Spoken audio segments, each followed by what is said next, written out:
Bonjour et bienvenue dans notre série La qualité expliquée à mon grand-père.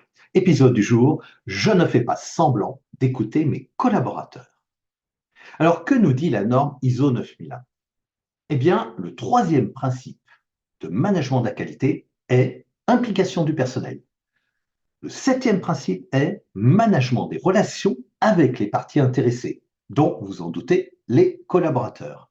Alors, bien entendu, on pourrait citer également d'autres principes de la norme, notamment l'amélioration et bien sûr l'orientation client. Alors, que peut-on en déduire? Eh bien, une vérité toute simple, c'est que les collaborateurs sont des éléments vitaux, essentiels au sein de tout système de management de la qualité qui se respecte.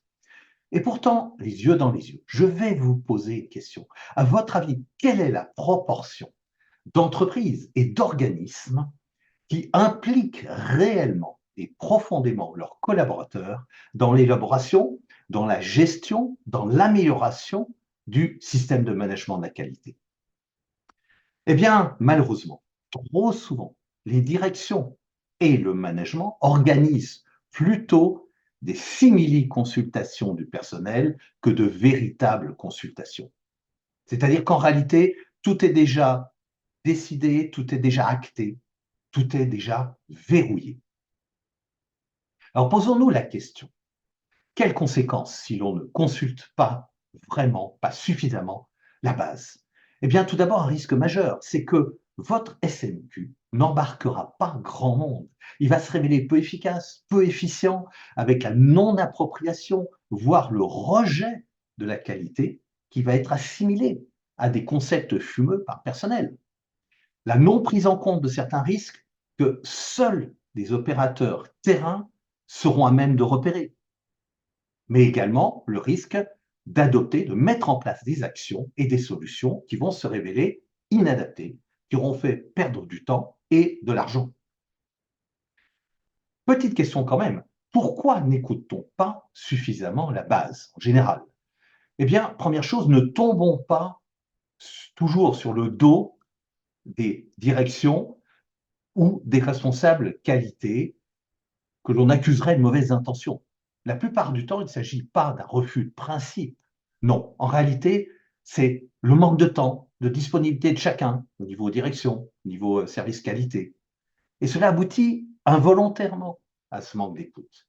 Parfois, on peut avoir comme un petit peu de naïveté, c'est-à-dire qu'on va penser au niveau direction que l'on peut se contenter d'écouter ce que le management intermédiaire va relayer.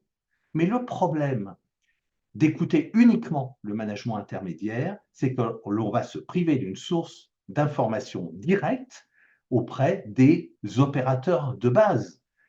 La question étant que dès que l'on commence à monter un peu dans la hiérarchie, il y a des choses qui vont nous échapper. Et puis enfin, parfois, une crainte exagérée de la résistance au changement. Alors, à partir de là, quelle bonne pratique? Eh bien, tout d'abord, considérez que l'écoute et la consultation réelle, profonde, sincère que nous ferons permettra de gagner finalement beaucoup de temps et aussi de nous faire beaucoup d'économies. Deuxièmement, nous appuyer sur tous les collaborateurs volontaires pour s'exprimer et notamment sur les personnes qui ont l'expérience du terrain, sur les personnes qui sont psychologiquement plutôt orientées solutions et créativité.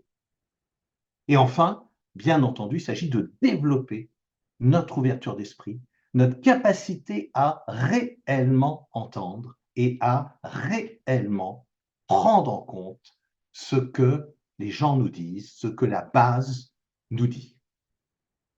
Eh bien, je vous remercie et je vous donne rendez-vous pour le 12e épisode de notre série qui sera sur le thème suivant: suivi qualité 100% numérisé, 100% digital, opportunité ou danger.